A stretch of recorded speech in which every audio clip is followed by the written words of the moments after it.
మన దేశంలో ఒక చిన్న కలగా స్టార్ట్ అయిన ఈ బైజూస్ కంపెనీ మన దేశంలో ఉన్న ప్రతి స్టూడెంట్ కలల్ని నిజం చేసింది. ఎల్కేజీ నుంచి ఐఏఎస్, ఐపీఎస్ ఇలా ప్రతి క్లాసెస్ ని స్టార్ట్ చేసింది ఈ బైజూస్ కంపెనీ. 2009 లో కేవలం 25 మందితో స్టార్ట్ అయిన ఈ కోచింగ్ సెంటర్ అతి తక్కువ సమయంలోనే 2 మిలియన్ డౌన్లోడ్స్ అయ్యాయి. అదే కాదు, దాదాపుగా 1,50,000 మంది స్టూడెంట్స్ సబ్స్క్రిప్షన్ తీసుకున్నారు ఈ బైజూస్ ది. ఇలా మన ఇండియాలోనే కాదు, ప్రపంచంలోనే one of the valuable educational tech కంపెనీగా మారింది ఈ బైజూస్ కంపెనీ. టీవీలో ఏ ఛానల్ చూసినా, యూట్యూబ్ లో ఏ వీడియోస్ చూసినా వీళ్ళ అడ్వర్టైజ్మెంట్స్ రావడం కామన్. ఇలా TV ads, social media, banner, YouTube ఇలా ప్రతి చోట వీళ్ళ అడ్వర్టైజ్మెంట్ ని ఇస్తూనే ఉండేవారు. అండ్ వీళ్ళు అక్కడతో ఆగలేదు. మన ఇండియన్ క్రికెట్ టీం ఉంటుంది కదా, వాళ్ళ జెర్సీని కూడా ఈ బైజూస్ కంపెనీ ప్రమోట్ చేసింది. ఇలా కేవలం మన ఇండియన్ జెర్సీ మాత్రమే కాదు, పెద్ద పెద్ద ఫుట్బాల్ ప్లేయర్స్ తో కూడా వీళ్ళ గ్లోబల్ వాల్యూ కోసం అడ్వర్టైజ్మెంట్స్ చేసుకుంటూ ఉండేవారు. అలాంటి ఈ వాల్యుబుల్ కంపెనీ ఈ రోజు ఎక్కడ కనిపిస్తుంది చెప్పండి? ఈ కంపెనీకి లేనిదంటూ లేదు. Court cases, parents complaints, employees torture, fake reports,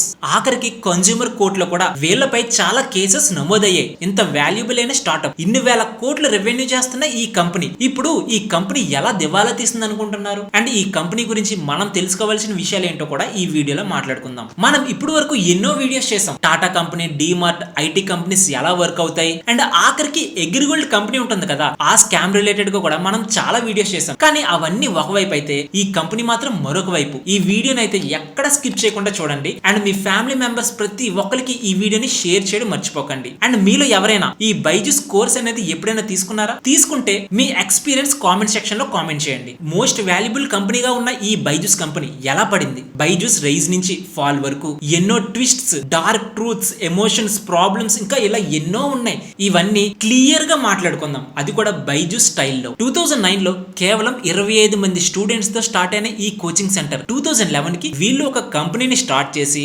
LKG నుంచి ఐఏఎస్ వరకు ప్రతి దానికి క్లాసెస్ చెప్పేవారు. అలా 2014 నాటికి వీళ్ళు ఒక టాబ్లెట్ ని ప్రొవైడ్ చేసి వీళ్ళ కోర్సెస్ ప్రతి దానిని దాంట్లో ఇంట్రడ్యూస్ చేసేవారు.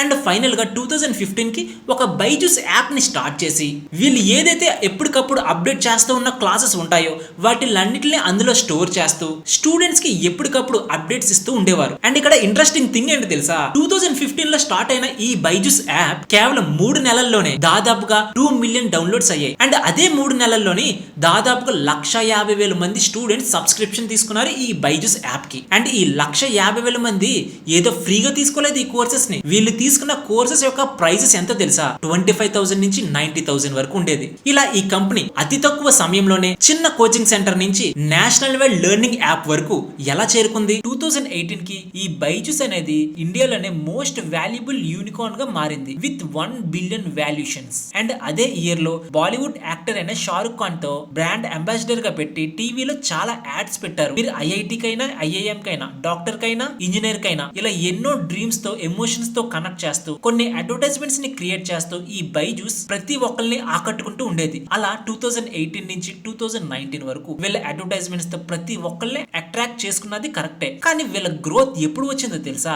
కోవిడ్ టైంలో 2020. మనందరికీ తెలిసిందే 2020 లో ఏం జరిగిందో. స్కూల్స్ అన్ని క్లోజ్ అయ్యాయి. ఇలా ఎడ్యుకేషన్ నుంచి మాల్స్ అండ్ కిరాణా షాప్ వరకు ప్రతిదీ క్లోజ్ అయిపోయింది. అలాంటి సమయంలో ఇంట్లో ఖాళీగా కూర్చున్న పిల్లలు వాళ్ళ ఇంట్లో ఉన్న మొబైల్స్ ని యూజ్ చేస్తూ గేమ్స్ ఆడుతూ ఉండేవారు. అదే సమయంలో ఈ బైజూస్ చాలా అగ్రెసివ్ గా అప్పటి వరకు ఎవరైతే బ్రాండ్ అంబాసిడర్ గా ఉన్న బాలీవుడ్ యాక్టర్ అయిన షారుఖ్ ఖాన్ ఉన్నారో వాళ్ళతో ప్రతి పేరెంట్ ని ఇన్స్పైర్ చేస్తూ నెక్స్ట్ ఎడ్యుకేషన్ ఇదే, మీకు స్కూల్ క్లోజ్ అయినా ఓపెన్ అయినా మీకు ఖచ్చితంగా ఎడ్యుకేషన్ ని ప్రొవైడ్ చేస్తామని భరోసా ఇస్తూ ఈ బైజూస్ కంపెనీ వీళ్ళ కోర్సెస్ ని ప్రతి పేరెంట్ కి అమ్ముతూ ఉండేది. ఇప్పటి వరకు మనం చాలా వీడియోస్ చేస్తాం. ఇటువంటి బిగ్ బజార్ ఎలా డౌన్ ఫాల్ అయిందో కూడా మాట్లాడుకున్నాం. దానికి మెయిన్ రీజన్ ఏంటి? కోవిడ్-19. కానీ అదే ఈ లాక్డౌన్ వల్ల ఈ కంపెనీకి వేల కోట్లు లాభాలే వచ్చాయి. కేవలం 2021 లోనే వీళ్ళ రెవెన్యూస్ ఎంతో తెలుసా? 2,428 crores. వీళ్ళకి ఎంత లాభ నష్టాలు వస్తున్నాయో అని పక్కన పెడితే వీళ్ళ రెవెన్యూ ఎంతలా గ్రో అయిందో చూడండి. అండ్ 2018 లో 1 బిలియన్ వాల్యుయేషన్ ఉన్న ఈ బైజూస్ కంపెనీ ఈ కోవిడ్ వల్ల ఒక్కసారిగా 1 బిలియన్ నుంచి 10.5 బిలియన్ వాల్యుయేషన్ కి వచ్చింది. అండ్ ఫైనల్ గా 2022 కి వీళ్ళ వాల్యుయేషన్ అనేది 22 బిలియన్ కి చేరింది. అండ్ వీళ్ళు ఇంత క్విక్ గా గ్రో అయ్యారు కదా. అండ్ ప్రపంచంలోనే అనే ఎడ్యుటెక్ కంపెనీలో మోస్ట్ వాల్యుబుల్ స్టార్ట్అప్ గా ఉంది కదా. మరి ఇటువంటి ఎడ్యుకేషనల్ కింగ్ గా పిలుస్తున్న ఈ బైజూస్ కంపెనీ వీళ్ళకి వస్తున్న రెవెన్యూస్ ని ఎలా మేనేజ్ చేస్తుంటారు అండ్ ఆ మేనేజ్ చేస్తున్న క్రమంలోనే ఈ కంపెనీ చేసిన మిస్టేక్స్ ఏంటో కూడా తెలుసుకుందాం. 2021 లో వీళ్ళ రెవెన్యూ అనేది ఏదైతే 2428 crores ఉందో మార్కెటింగ్ కి ఎంత స్పెండ్ చేశారో తెలుసా? 1175 crores. అండ్ వీళ్ళ రెవెన్యూలోని పర్సెంటేజ్ లెక్కను చూస్తే వీళ్ళ యాడ్స్ కి ఎంత ఖర్చు పెట్టారో తెలుసా? 48%. అండ్ 2021 కి చూస్తే వీళ్ళ రెవెన్యూ అనేది 2280 crores ఉంటే వీళ్ళ మార్కెటింగ్ స్పెండ్ అనేది దాదాపుగా 99% ఉంది. అలా క్రికెట్ వరల్డ్ కప్ లో జరుగుతున్న ఇండియన్ క్రికెట్ జెర్సీ నుంచి ఐపీఎల్ స్పాన్సర్షిప్స్, సెలబ్రిటీస్ ఇలా ప్రతి దానిలో వీళ్ళ అడ్వర్టైజ్మెంట్ ని తీసుకువస్తూనే ఉండేవారు. మొత్తానికి 2020లో సుమారుగా 2188 crores వస్తే 2021 నాటికి 100 crores ఎక్కువ, అంటే 2280 crores అయ్యింది. అండ్ అదే రెవెన్యూని బ్రేక్ డౌన్ చేస్తే వీళ్ళు ఏదైతే ఎడ్యుకేషనల్ ప్రొడక్ట్స్ అమ్ముతూ ఉంటారో లైక్ టాబ్లెట్స్, ఎస్డి కార్డ్స్ ఉంటాయి కదా, అండ్ మరీ ముఖ్యంగా వీళ్ళ బుక్స్, వాటి నుంచి వీళ్ళకి ఎక్కువ రెవెన్యూ వస్తుంది కంపేర్ టు వీళ్ళ కోర్సెస్. అండ్ వీళ్ళ కోర్స్ ఫీజెస్ నుంచి 2020లో ఎంత వచ్చిందో చెప్పలేదు కానీ 2021 నాటికి 320 crores వచ్చింది. అండ్ వీళ్ళ స్ట్రీమింగ్ సర్వీసెస్ నుంచి అండ్ అదర్ ఇన్కమ్స్ మొత్తం టోటల్ కలిపి వీళ్ళకి టోటల్ రెవెన్యూ అనేది 2020లో 2500 crores పైగానే వచ్చింది. అదే 2021లో 2428 crores వచ్చింది. అండ్ వీళ్ళు ఈ గ్రో అయిన సమయంలో వీళ్ళ రెవెన్యూస్ మొత్తాన్ని ఎక్కడికి తీసుకువెళ్ళుంటారు? వీళ్ళు 2020లో ఎక్కువగా రేజ్ అయిన కొన్ని స్టార్ట్అప్స్ ని చాలా కొనేశారు. White head juniors, Akash education, epic, topper ఇలా చాలా ఎడ్యుకేషనల్ స్టార్ట్అప్స్ ని కొనేశారు. అండ్ చూడండి ఏ స్టార్ట్అప్ ఎంతెంత వాల్యూకి కొన్నారో అని. కానీ ఇక్కడ క్వశ్చన్ ఏంటంటే బైజూస్ ఇప్పటి వరకు ఒక్క రోజు కూడా ప్రాఫిటబుల్ గా లేదు ఎంటైర్ వీళ్ళ 14 years ఆఫ్ హిస్టరీలో.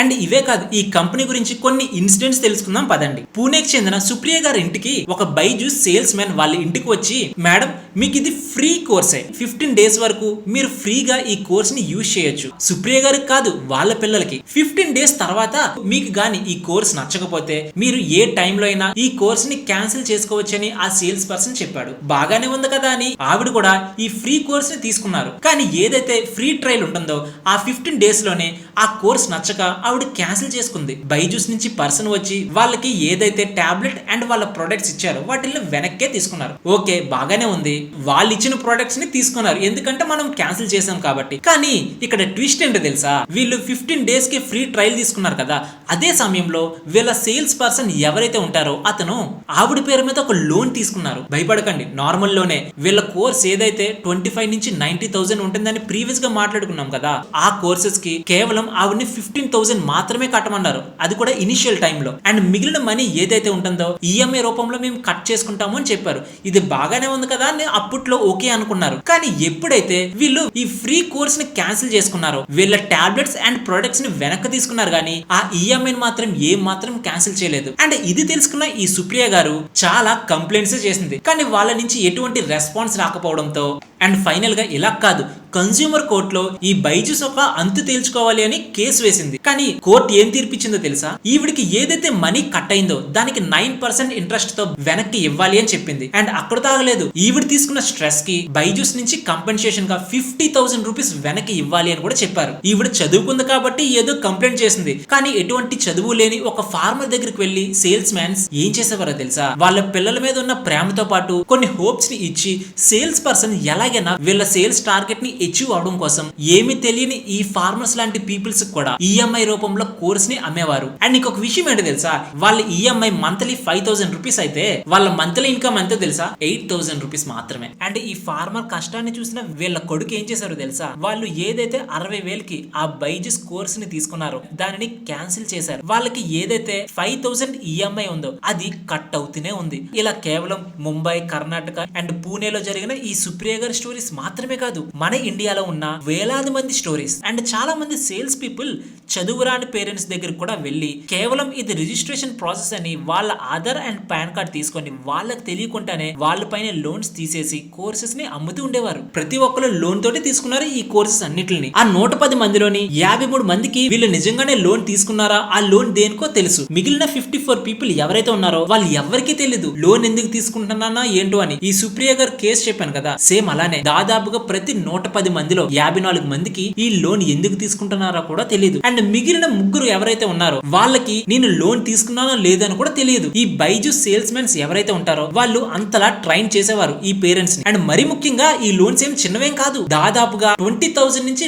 1 lakh వరకు ఉంటాయి ఈ కోర్సెస్. అండ్ ఇంత జరుగుతుంది కదా, ఏదైనా కంపెనీలో ఫ్రాడ్ జరుగుతుంది అంటే ఖచ్చితంగా ప్రతి ఒక్కరికి తెలియాల్సిందే. అలానే ఈ కంపెనీకి కూడా ఏదో ఒక రోజు వస్తుంది కదా నిజం బయటికి రావడానికి. 2022లో బైజూస్ ని కోర్టు అడిగింది, మీరు మీ ఫైనాన్షియల్స్ ని ఎందుకు డిలే చేస్తున్నారు అని. దానికి బైజూస్ ఇచ్చిన సమాధానం ఏంటో తెలుసా? మా ఫైనాన్షియల్స్ ఎవరైతే డిలాయిట్ కంపెనీ చూస్తుందో వాళ్ళు ఇంకా మాకు రిపోర్ట్ ఇవ్వలేదు అని చెప్పారు. కానీ అక్కడ యాక్చువల్ థింగ్ ఏంటంటే డిలాయిట్ బాగానే వర్క్ చేస్తుంది, కానీ వీళ్ళ ఫైనాన్షియల్స్ చూస్తున్నప్పుడు వీళ్ళ రీఫండ్ లైబిలిటీస్ ఇష్యూస్ కానివ్వండి, వీళ్ళ లోన్ గ్యారంటీస్, ఫేక్ డాక్యుమెంట్స్, ఇలా ఎన్నో ప్రాబ్లమ్స్ ఉన్నాయి వీళ్ళ ఫైనాన్షియల్స్ లో. వీటన్నిటిని చూసిన ఈ డిలాయిట్ కంపెనీ వీళ్ళ ఫైనాన్షియల్స్ ని పబ్లిక్ గా పెట్టడానికి చాలా టైమే తీసుకుంది. బైజూస్ మేనేజ్మెంట్ చాలా ప్రయత్నించింది ఈ విషయాలన్నిటిని కప్పివేసి పాజిటివ్ గా రిపోర్ట్ ని ఇవ్వమని. మీకు క్లియర్ గా అర్థం అవడం కోసం చెప్తున్నాను. సపోజ్ బైజూస్ కంపెనీ ఉంది, 2025లో 100 రూపీస్ కోర్స్ ని ఒకటి అమ్మింది, మీకే అమ్మింది అనుకోండి. ఆ 100 రూపీస్ కోర్స్ అనేది 1 year కి మాత్రమే. సో ఇప్పుడు ఆ 100 రూపీస్ రెవెన్యూని ఎప్పుడు చూపిస్తారు? కేవలం 2025లో ఉన్న రెవెన్యూకి కదా. కానీ